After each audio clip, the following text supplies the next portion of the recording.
Elizabeth and I want to thank ChiroSecure for giving us this platform and always looking out for the backs of chiropractors. So Elizabeth is going to take a little bit of a nap as we hang out, and she'll be back at the end. So you have a good night nap there, Elizabeth. Hi, I'm Dr. Monika Buerger, and I am super excited to bring you information regarding specific nutrients and preconception, prenatal, and neurodevelopmental care. So this is number 2 in our series. We have covered vitamin D before, but now we're going to cover a well talked about nutrient in the world of methylation. And we're going to talk about something that drives me bonkers. So we're going to talk about folate. We're going to actually talk about folic acid versus folate. So let's start there. Let's break it down for you. Folic acid is a synthetic form of folate that is hard for the body to break down, but has a high bioavailability versus food forms of folate. This may surprise many of you. Food forms of folate, depending on the integrity of the microbiome, can be easy or difficult to break down, and its bioavailability is only about 50%. So I know that's a surprise to some. Folic acid, if it's broken down and metabolized, its bioavailability is about 80%. Food forms of folate, its bioavailability is only about 50%.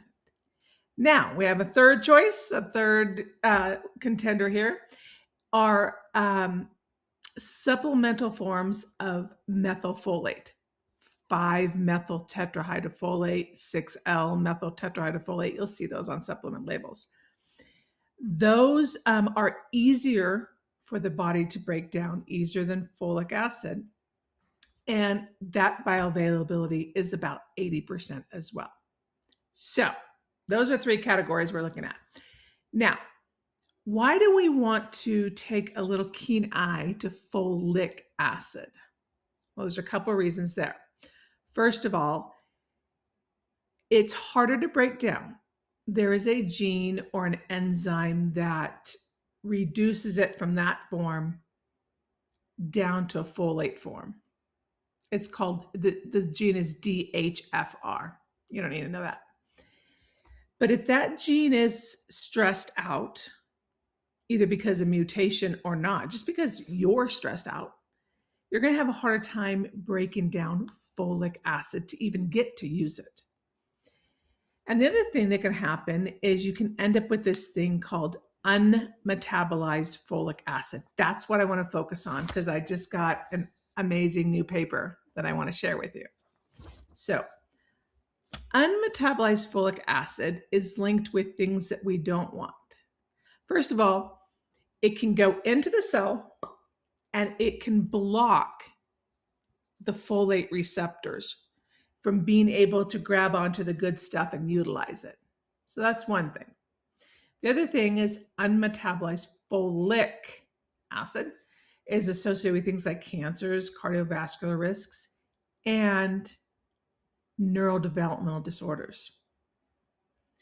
Neurological neurogenesis and basically nervous system development during fetal development.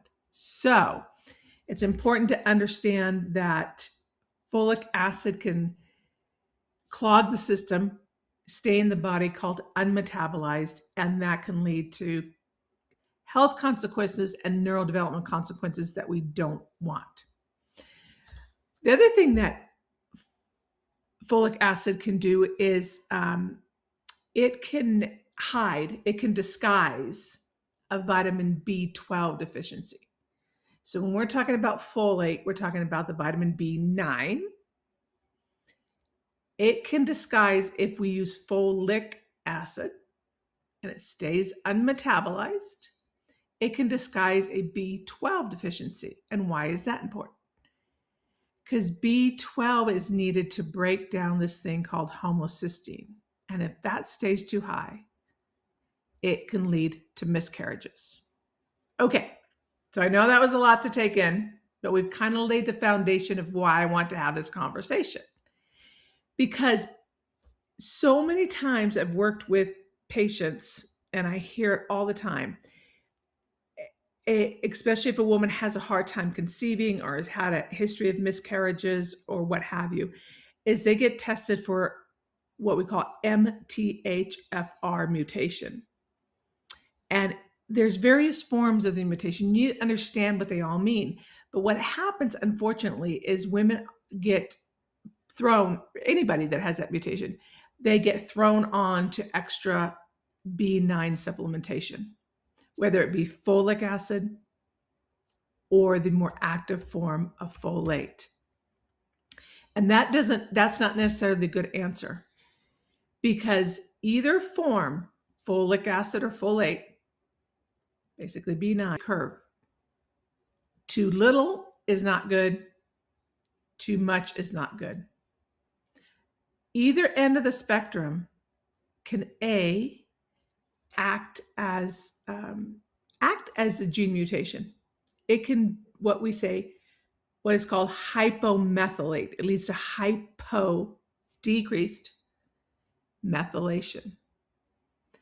And when cells are forming, every gene in the body needs to be methylated in order to work properly. So either end of that spectrum, if people are just thrown excessive amounts of folate, the good form, or folic acid, the not so great form, it can lead to altered methylation. Okay. And unfortunately, people don't understand the nuances of methylation biochemistry, and they just throw them, they test them and they throw out them extra folate, not necessarily what you want. So it's important to be able to test to see if a person's too high or too low, and to know what form to use.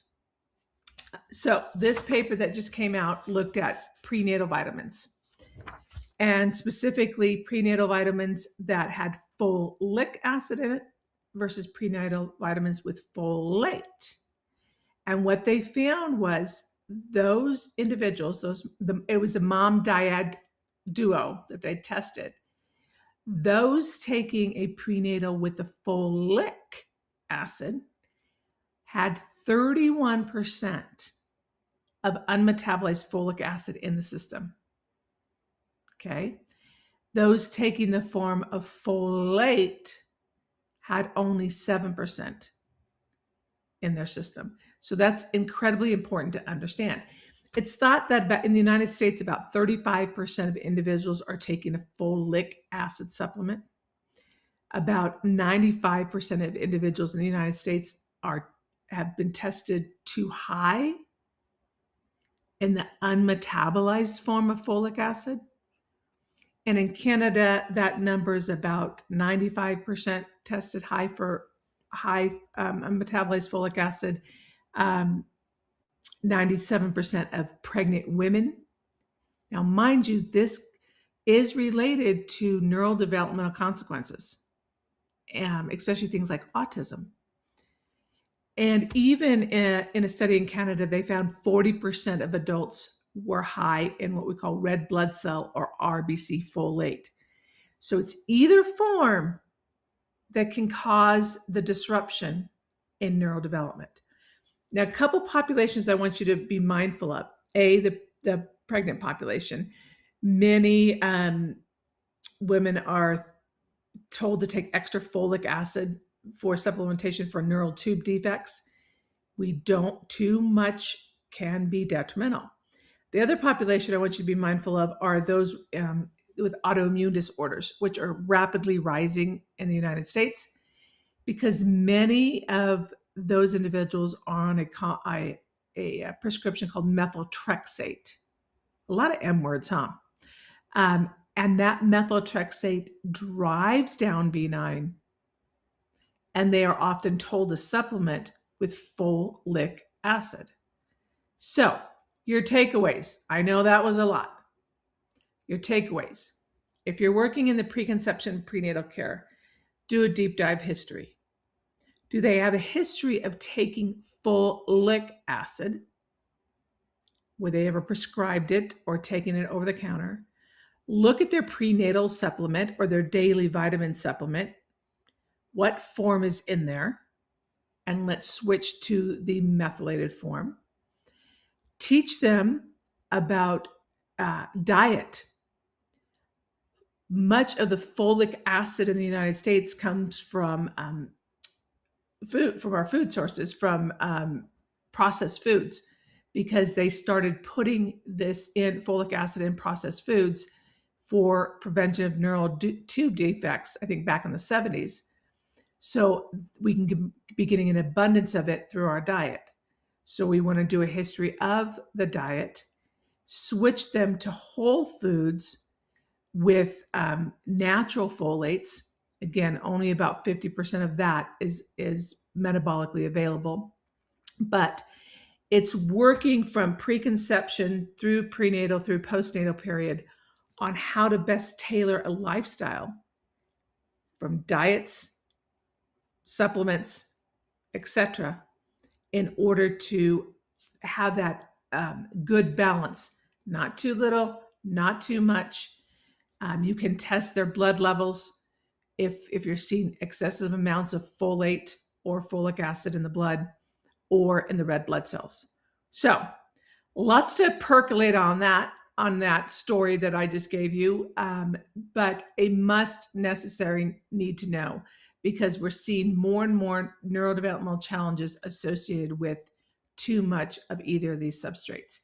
And the other thing I see is the issue with tongue tie. More and more kids, the number of kids with tongue tie, and they're throwing that into the same ball of wax with methylation and MTHFR and low folate. So people are using excess folate. Folate status and ankylosing really, that's kind of a myth of a story, but we can talk about that another time.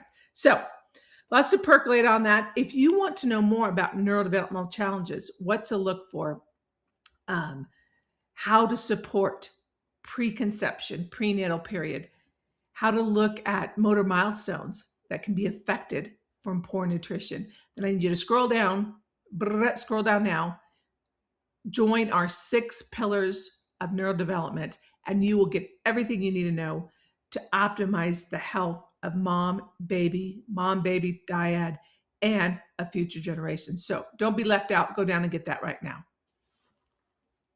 And once again, Elizabeth and I want to thank ChiroSecure for giving us this platform and for really being in the trenches with us and helping us spread the word about kiddos and chiropractic. Until next month, you have an amazing rest of May.